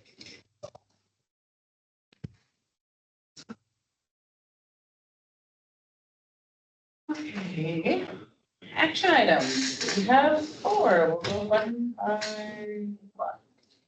I move that we accept Rebecca Swingers board resignation. That's second. Moved, seconded, all in favor? Everyone? I move that we accept the budget 2025 resolution. Second. Moved, seconded, all in favor? Everyone? I also move that we accept the adult meal prices. Second. Moved and seconded, all in favor? I also move to accept the resolution for open position on the board. Moved Second. and seconded, all in favor? Everyone? Perfect. There is no executive session. And I think Todd has a director report. Yeah, I would like to have a conversation about the athlete of the year. That was just an award. I think it was just, was it given? Was the award given? I don't know how the decision is made on. Okay. The reason that I'd like to have a discussion about is because in regard to, like our grade point average being the determining factor of our, gosh, I can't think what you call it, the best student of the, yeah, valedictorian. We've had a discussion on that based on which system we were going to use. Right, yeah. So this, I consider that kind of like an award. I know it's an award that's been around forever and it's in all schools, but it's still a recognition of the best academic performer, right? Well, when I look at the athlete of the year as a similar thing pertaining to athletics. I work for Shad, and we had this I'll just be honest with you, we had this conversation. And I think that we have a criteria that we actually went to the effort of voting on in regard to the valedictorian, right? I think that if we're going to give an award for athletics, that it should have a criteria that we've agreed upon. And that criteria should be based on if the student actually shows up and does well in school, and I don't care what his grade is, whether he gets an A, B, or C, if he is able to be in the programs, the athletic programs, because he has the grade point average to be there, I don't really think that his grades are a part of why he would be the athlete of the year, okay? When I hear the athlete of the year, I think of one thing, is this guy the top athlete, period? Okay, now, if he actually has super discipline problems, maybe that's to be considered. I don't even know if that's to be considered. If you're going to have an award specifically for athletics, then I would say that we should be involved in the criteria, and that criteria, just like the valedictorian, should be directly pertaining to what the award is for. It's just my personal opinion. And it sounds like maybe this year there was, and how does that happen? Does it happen because the coaches are voting for that athlete of the year?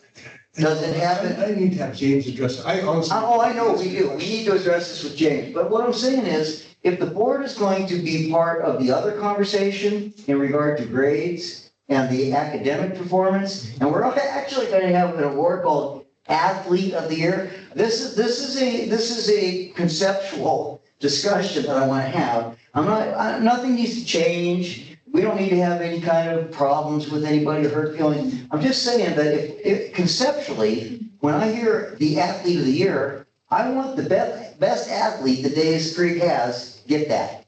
And I want it to be based on things like, was he the captain of a number of programs? Was he the leading scorer? Was he, I truly don't even know what the criteria is. Okay. So, Well, that would be a good thing to have a discussion next. I will ask James to come to our next meeting. That would be great. And discuss it, okay? Yeah, that would be wonderful. Do we do one for boys and one for girls, or is it just one? And it just was, I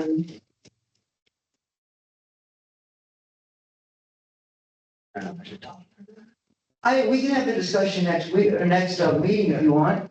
This doesn't need to be something that hurts anybody's feelings. I just think if the board is going to be involved in the academic aspect of it, as far as when we name a valedictorian based on whether they had those extra, what would you call them? Extra credits? Oh, you're talking about the college. College. Yeah. We, Yeah, we actually had this discussion, we voted on it, and that's based on academics. We're basically saying this is our best academic student. But if we're gonna say this is our best athletic student, I think the criteria should be based on athletics. And it should be based on coaches, who may have personal, maybe this kid's a little cocky, or maybe this kid, whatever. Now, is sportsmanship, should that be part of it? Well, we can discuss that. But when I think of an athlete, I think of who's the best athlete? Who can run the fastest, who can throw the far, who actually does everybody know? Because all these kids are playing together. And we These kids know who the best athlete is. And we already have awards for kids in sports that maintain a high GPA. Like, Exactly. there's already awards that are given out for that at the Yeah. Night of Excellence. I just think it should be purely athletics if we're gonna name an athlete of the year. That's just my opinion. So, I just think it should be defined. yeah, well, there should be Yeah. criteria. Yeah, So, I mean, there should be. And if academics is part of that, because part of being a good athlete to me is being able to balance things. And I- Sure. I honestly don't Balancing, know yes, what it is. but as long as they've met the athletic, like they've never, like, so some kid might have a higher GPA, but this kid doesn't have a high GPA, but he was never ineligible. exactly. But That's he all. graduated No, out. I'm not saying. And that that's you what was have held to against hide kid this year. So Yeah. it Yeah. did not go down well this year. There's been a little discrepancy in this year from what I gathered. I mean, like I said, I did full disclosure. I work with Shad every day. I've known him for years. He's as honest as the day is long. And if he had a little bit of problem with this and we talked about it, like I talked to other people in the community about things happening at the school, I talk to people, because they know I'm on the board. And I was like, yeah, I hear you. I think that the board should actually have a say in what that criteria is in the future. We don't have to do anything this year. It's just that all the boys know who the best athlete of the boys are. I did stuff, I was with tennis, but we knew who the best was. I mean, everybody knows. And if you give an award to somebody that's actually not the best athlete based on the criteria, it just makes the award seem flaky. And everybody's going, wait a minute, that's not the best athlete amongst I us. can't imagine there's not criteria. So, I mean, I'm assuming there's criteria of some type. And so It was, I'll just have James bring whatever that is. and Yeah. Share that with you guys. And if you've got questions, you can ask him because I genuinely don't know the answer to what the criteria is. Maybe that's bad on me. I don't think so. I just don't think it's anything that's ever been brought up before, and I just think that it should be a criteria that maybe the board decides on rather than like the coaches vote. You don't need to vote on the athlete of the year. Everybody knows who he is. I mean, I've been around this stuff long enough to know, I know who the best worker is in every. I'm not pushing on that one. You can have a couple. Oh, you could, that are really close. And if that's the case, then the criteria should define it. Yeah. And the criteria could be things like, was he one of the team leaders? What do you call team leaders? Yeah, was he a captain of the team? That would, you could have a point system, whatever, but, it should be based on straight up, athletics. That's just my opinion. And personally, I don't think the board should necessarily choose those requirements, but it would be nice to know how it's I done. think the board And certainly should have some oversight in regards to what the criteria. If they don't feel the criteria is appropriate, I think the board has some say, right to really say, hey, You can't just let coaches do this because like I say, I've been around teams and stuff long enough to know coaches have favorites, just like teachers have favorites. well, yeah, and the way things were conducted this year were different than any other year. Yeah, so I think it would be good for us to actually take this on in a gentle way, but in a way that we, in the future, when somebody gets that award, just like the valedictorian, everybody knows what the criteria was, and everybody can go, amen. That was the best student we put out, and amen, that was the best athlete that we had, just straight up. I have something to read here from Miss Diane Queenly. She says, "Dear directors, with a grateful heart, many thanks to each of you for the special proclamation plaque, generous gift card, and public presentation at the Back to School Bash. It has been my honor to serve the Days Creek Charter School staff and students with you, the Charter School Board of Directors, and those who came before you. Diane Sweeney. Stan and I will celebrate our September 8, 2001 anniversary, it'll be their 24th, using the Dino's Restaurant Italiano gift card. So special. Beautiful. We're there right now. I hadn't heard of Yes, that. so. Right. That's great. I hadn't heard about the plate until Stephen Day. I was at, when she got it, I was like, where's the plate? Yes, you've taught Charlie know about the plate. I don't. So, yeah. Bruce was just sick about it, but I guess the day that we were gonna be presenting it, somebody had come in, was looking at it, dropped it. Oh, no. And it broke. So Unbelievable. I was there and I heard this plate is beautiful. It's like, it was It was beautiful impressive. and I'm waiting for it to happen. I'm like, Yeah. You know, I saw Bruce at the gathering and, you know, I said hi to him and shook his hand. It's like, I'm like, honest to God, I was like, what's the matter with Bruce? He's deflated. It's like he's vexed. You know, I just asked him, of course, but I was He like, was sick. oh, man. I could tell he was just vexed about something. I So, think he spent a lot of time. oh, man. Like a lot of time and effort. It was, Good thing you decided on black and white. I know. Yeah, oh, yeah. right? Yeah. Oh, wow. Yes. Wow. All right, any other reports, directors? No? Okay. Announcements. 9/11. Yeah, our first, Discovery University will be later this week. So, yeah, this should be fun. We got some games coming up that we'll be having here this week as well.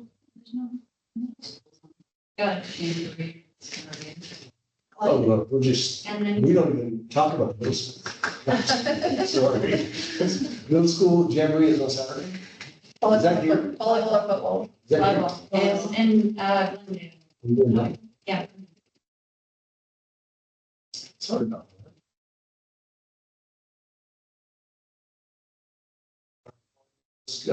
Tournaments coming up on the weekend in, I don't know what country Christian located. Isn't that Malala or somewhere up there? I'm not sure. Yeah, it's up by Mole. Okay. And I just put a footnote on here, next week I'll be in Miami for that K-12 conference. Oh. Yeah, my wife looked up the weather. It literally says every day, 49% of thunder, lightning, and rain Oh, and human. for the entire time.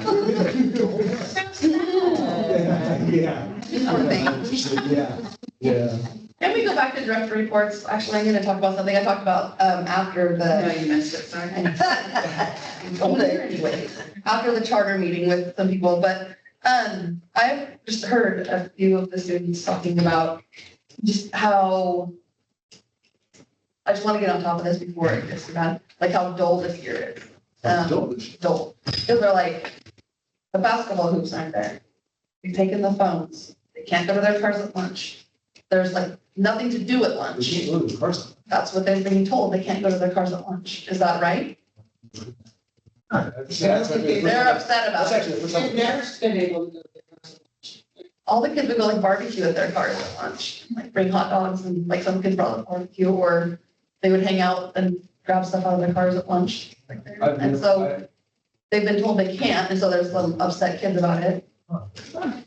So I just didn't know where that came from. But I was talking to Erin before she left and stuff, and she said she can tell the kids are just deflated or something, and like at lunch, Cam's like, I don't even know where everybody is. Like everybody just disappears, and apparently some teachers have their classrooms open at lunch and the kids go in there and stuff, but it's just like, we were talking about some of the fun things, like the seniors painting their car spaces, or like a senior sunrise thing that they normally do, like they do together, and why things aren't happening too. And some of it will happen through the leadership class and stuff, and we don't have the leadership class this year. So I was just wondering if maybe we can brainstorm at some point or something, and think about how to build something, build school spirit and a sense of community without having, because we don't have that leadership class right now, like what can be done, like better, bigger pep rallies or just what we can do to like increase their buy-in of school, because I've heard a lot of kids just like, we're basically in a minimum security prison. We don't know, that's just camp, he gets depressed sometimes. But Maybe we ought to have a survey that you Yeah, ask the I don't know. students, what would you like to do to generate some spirit in the school? Do you have any ideas of something? yeah, maybe, I don't know, like maybe have a beginning of the year barbecue, not like, we do the end of the year barbecue, maybe do it like just with the kids, or, I don't know what needs to be done, but I just know I've seen it too, like with attendance at volleyball games and basketball games and stuff. It's like, we don't have that many students coming and supporting each other, and it used to be like, that's what you did, and you had some school spirit, and and we also talked about the fact that the kids don't have a break together. Like, we used to have a break in the morning, like 15-minute break. And every kid went to they had snacks, like in their locker room, we had a student store that sold snacks and things like that. So, and every class kind of hung out at the same time in the hallway at that time. So there was some mingling. So you actually knew who you were going to school with, and Cam was like, I don't know half these kids. And I don't know when I would even get to know them because I don't have any class with Oh them. my goodness, that's such a light of bull. Well, he said he tried to introduce himself and they ran away. He was moving so hard last week. He sat there on the bench in the hallway talking to all the kids going by. And he was asking them all to be his friend. Mhm. Just- He And this, I mean, seriously, he had a crowd around him. Just, and I mean, this one poor young lady who's new here, he was just embarrassing her to tears. It's like, oh, yeah, you knew exactly what I was talking about. That's his girlfriend's cousin, you already know. Oh, okay, well, anyway, but yeah, Cam's a little bit, yeah. Yeah, but he said, he doesn't know part of the people because they don't have any classes together, and the only time they would have the opportunity would be at lunch. And The kids would granted, appear. there are a lot of new faces too. Yeah, and so I just didn't know ways of opportunities of having them all, like whether it would be pep rallies or Well, barbecue where they all come out. University is one of those type of opportunities where they can actually do things together, whether it's fishing at the river or working pottery at Bruce's shop, or, I mean, there's a whole bunch of different things they'll do on those days. But the car thing, I'll ask James if there's something about that I was unaware of. But I've not even seen that policy anywhere. That's what I was wondering where it came from, because, all the kids are all mopey about it I apparently. do like the idea of doing some sort of a, beginning of the year Some barbecue people, or something, yeah. and all the, some icebreaker games, they like youth group games. Icebreaker games. Wonder if we could do something like that, but actually have it, in school hours, so. Yeah, that would Like, be like for lunch. just take a couple classes and say, this is gonna be 2 hours that all the students can mingle in the hallways and just get to know each other. Just meet each other, we're just gonna, It's like high school. High school, High yeah. school. yeah, just, I don't know if that would go, if they'd go insane or not, they probably wouldn't. Just give them a chance to mingle, maybe they're not getting a chance to mingle with each other. Well, I think the leadership class is a big deal. And why is that going now? Well, so number one, couldn't get kids to take it. Oh, And then number two, we couldn't get kids to run for office. So that's really been a problem for us to get that. And I mean, I'm a big proponent of that. Matter of fact, that's one of the very first things I did when I got here, that I met right away with Mariah. First kid I met here was Mariah, because she's the ASB president. And I said, I'm going to put everything I can in this to make this fun place, right? And then right now, there's not any juice there. for I'll tell you what, I would open a leadership class and put kids in it right now very easily if I had kids who would take it. I've got a teacher for it. So that's, that one just first.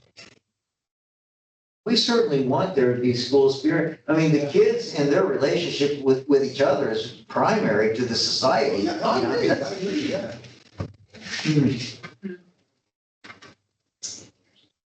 So, Yeah, I just noticed that was kind of an area of concern, that the kids just kind of like with the attendance at the games and the like school spirit and just morale seems to be kind of lost. Like, and I don't know how to fix it, but I'm willing to help be part of the solution with It's interesting, you know, because if the kids aren't wanting to step up and lead, I mean, which we see with the Booster Club and stuff, right? And other voluntary events, Somebody- parents don't want to step up and lead either. So Somebody told me that at our game on Saturday, our opponents who came from Pendleton were not. football games used to be lined, the whole hill, all the stuff, all around the track. Everybody came. It was just like, it was huge, you know. But there is a difference in parents and society in a whole, I think. But the same way, like, what can we do to entice people to come, you know, and. A lot of times we have so many kids from, like, kids on road groups, it's hard for the parents to want to go to the games. Yeah, that's true. Our student population, our one currently is 59% out of district. Last year was 55. Wonder if we could offer, I mean, this may be way out on a ledge, but wonder if we could offer a bus, you know, to athletic events, you know, to actually say, well, we'll go to Myrtle Creek, Canyonville, and you guys want to come to the event, we'll pick you up, bring you, take you back. I mean, it'd be an expense, I realize that, but, you know, Buses in the state. it's a huge expense. another whole story. Well, if the vans were available, we could have kids like sign up on Thursday or something, you know, make them sign up beforehand. Because then they could have fun while they were riding, you know, to the games. People from Myrtle Creek, they'd have a ride up to the game. I don't know if they would even do it, you know, but it's an idea. Then it comes to the question of supervision for those kids before the game. Yeah. Yeah, yeah. Yeah, because we've seen supervision of kids when their parents are here or lack of supervision, yeah. How long is the time period generally between the end of the school day and the games? Is it a couple hours or? Well, football's on Fridays or Saturdays, which doesn't. Yeah, there's so no that's. school. Basketball, we usually have stuff starting at 4:30, so there's not a lot of time in between. Volleyball, there's usually JV starting at 4:30. So some of those events, maybe we're talking about one bus ride, take them home. You know, I mean, if they just stay after school, they can watch the game and then we could offer to, make a trip to Gainesville, Myrtle Creek for students living there where we get home. I don't know, that might be a solution, it's just one trip. We're laughing about that. Is we were told today, James has been told by our transportation department, that we may not be able to provide our buses for teams to travel Second games. to certain days. Yeah. Oh. Is it money or? Well, no, but drivers. Oh, drivers. So anyway, we have a contract. And make it. Yeah. So, well, I mean, when I was in high school, we always had route buses and stuff. I mean, I'm down with that, but, you need to pull it off. Yeah. You don't need money, but it's Having a driver. Well, we could check, you know, it would be great if the kids could just stay after school for that period of time, go to the game, and they know they would have a ride home. And the parents would know they would have a ride home. If we've got that many out of area students, they're probably all from Canyonville, Myrtle Creek, and Riddle. I imagine. The thing about that, though, too, is it's non-refundable by the state. So. Beyond that, It costs us all. Yeah. I do have to say, if we are not going to be having buses for away games and we're relying on coaches to be driving the kids in the vans, the games and stuff, we need to have something in contracts that reimburses coaches for driving the games. Even if they're driving a school van, because that takes on so much more liability as a coach driving kids. I mean, I've driven kids, I've been in union and then the AD and superintendent said, no, we can't pay for another hotel room. You have to come back. We get back here at 3:30 in the morning. And I'm like, you know, it just, as a coach, it's not in your contract that you have to drive a van. It should not be that you're responsible for transportation of kids to and from games. I understand that it saves the district money, like a lot of money to not take buses, but it brings on liability on the coaches as well. So, I would just say we need, that's a discussion that I think we need to have at some point, because we have been relying a lot on the van since we have a van, which is not a bad thing, but it does save the district a lot of money, and it does put a lot more liability. And you know, coaches, you get over there and you're watching these kids, and you're coaching these games, and you are tired. I mean, you're on the whole time you're there and and stuff, and so it's just something to think about in the future that has been, it has been You a, guys stay the night. You don't come home. We don't want you to. yeah, this was a superintendent. But as a superintendent that kind of insisted, and a few different occasions that I don't think we feel like we're good of people driving. And so, That's not. yeah, so I just feel like the more and more we use those vans, I feel like we need to have that conversation. Like, if you're having your coaches drive them places, and that, then we need to up their pay or something. They are now in charge of transportation as well, and they don't have liability. It's a lot, driving's a lot of work, especially when you're tired. Yes. And we have great kids, really. We really do. Like, I have to say, I've coached here since the year after I graduated, 2001. I took a small break when my dad was sick, but we have good kids. We just really have great kids. And so we've only had a few years that we actually have had real problems, but it's a lot easier when you have really good kids, but it still is a liability and a lot more work.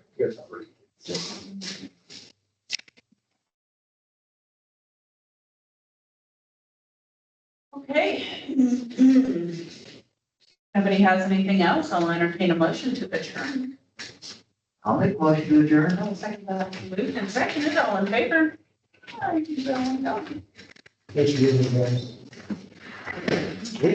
Being over. Okay. Had to wake you all up. Yeah. Yes. Okay.